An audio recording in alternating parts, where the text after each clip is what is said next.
to a right, and you'll bring it down and then it'll say 10.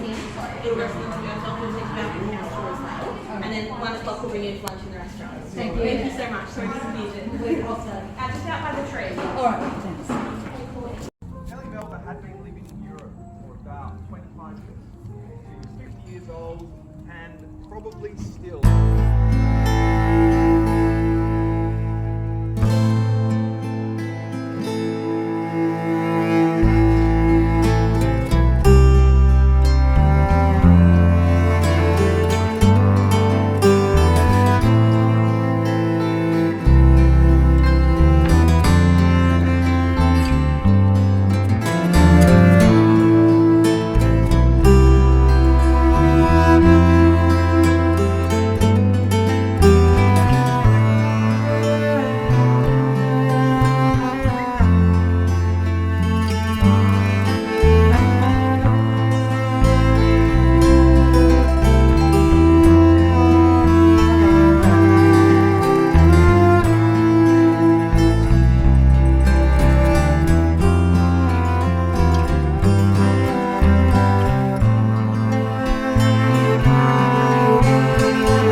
The gift shop's down here, and there's an right, about a year ago. It wasn't shop plans in case it was familiar, but it does get a bit of criticism as well. I'm often told she looks too serious, a bit stern, grumpy, and grim was my favourite.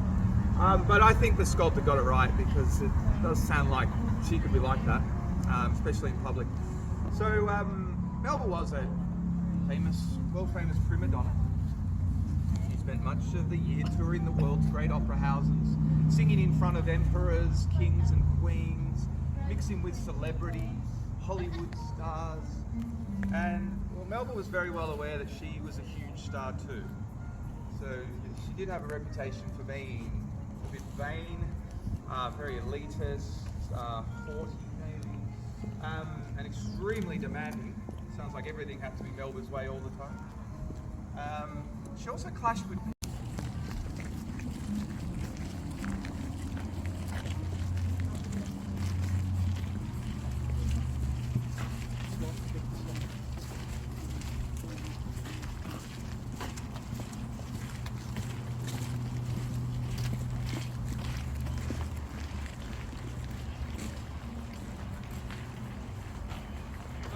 the doors to the yarra on this side, on the front gate. But the back driveway is took her to the or into the countryside for a picnic. And she did spend a lot of time outdoors.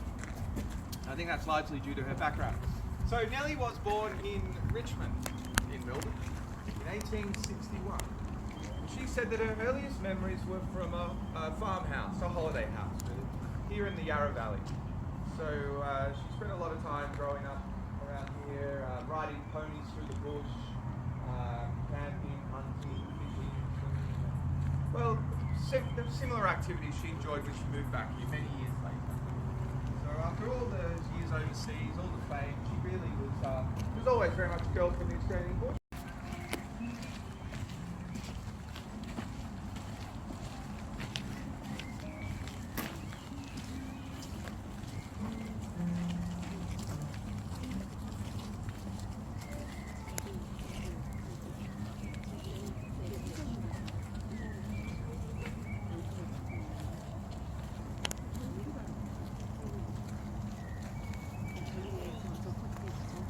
Now, you might have noticed on the gates here, we have M's.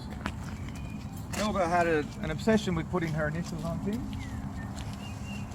They're everywhere inside the house. But they're even in the gardens. They do look a little bit like love hearts, the urns at the top. You'll see them as we move around, but I'm convinced they're M's as well. You'll see them soon. Now we will finish over here. It's a lovely spot.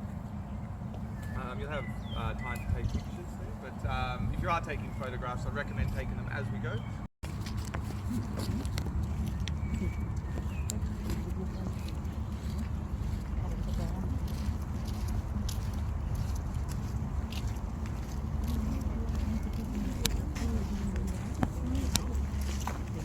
So once you're there, it would be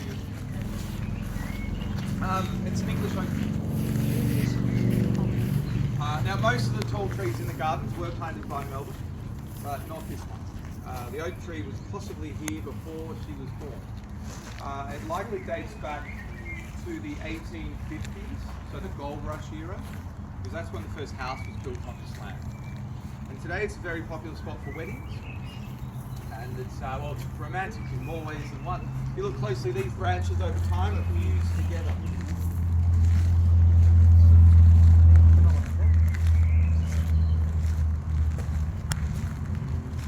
Notice it better from this side.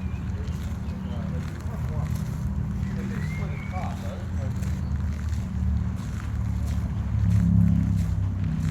It's also where I like to talk a little bit about early life.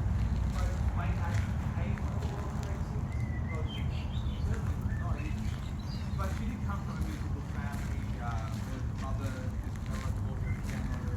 Her father died as angel. Now, by 1902, Melba was Australia's first global superstar, and she decided to come home. She'd been away for nearly 16 years, so this was a phenomenal tour. For 6 months she toured Australia and New Zealand. Everywhere she went, hundreds, maybe thousands of people turned up. They called it Melba Mania. And all her concerts sold out immediately, and she smashed the world record for in Sydney, this was, the highest performance fee for a single concert. That lasted a long time. She also came out here to visit her family, and she was interviewed at the time, and she said she was planning to buy a house and live here for 6 months of the year. But just before she went back to England, one of our newspapers attacked her. It was a really nasty garden. It can be over 8 meters tall in some areas. But the cypress trees don't fall than that. They grow it.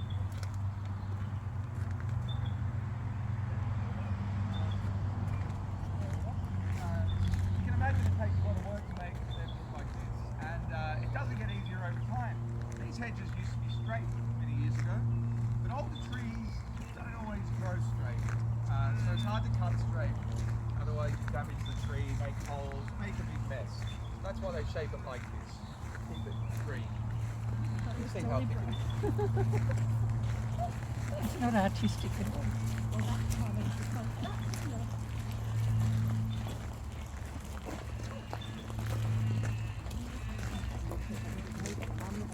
이 속에 들어가면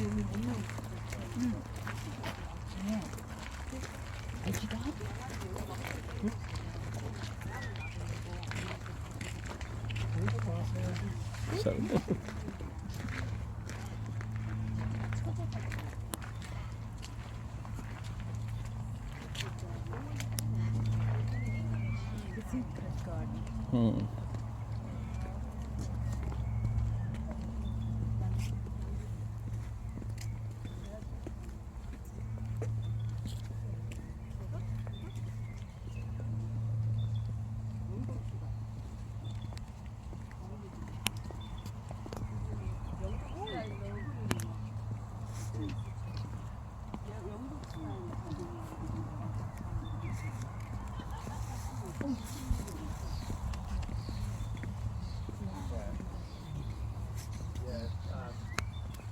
It was a little more colourful a few weeks ago, and the roses. Mostly Italian opera, and behind me, the Roman vine.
saying 80 to 50.